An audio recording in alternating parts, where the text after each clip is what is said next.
Welcome back to the channel. In today's video, I'm going to show you how to convert an image to text using the Telegram app, completely free.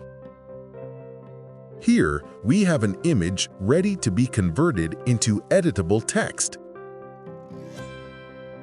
First, open the Telegram app on your phone or computer. Next, tap on the search bar at the top. Type Textify and select Textify, image to text from the search results.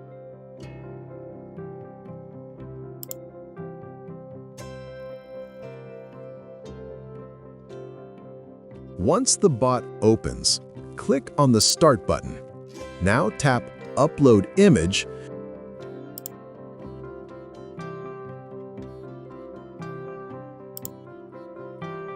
Then choose the image you want to convert.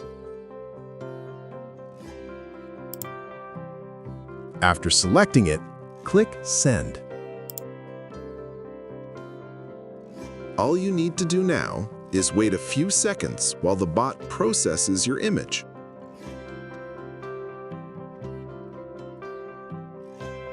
And here we go. This is the result.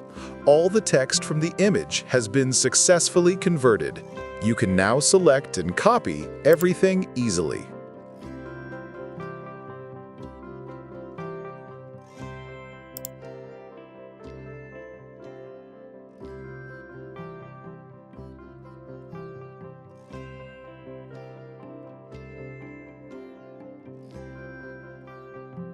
Open Microsoft Word or any text editor you prefer and paste the text. That's it. Your image has been converted to editable text using Telegram for free. Thank you so much for watching. Please like, share, and subscribe for more helpful videos.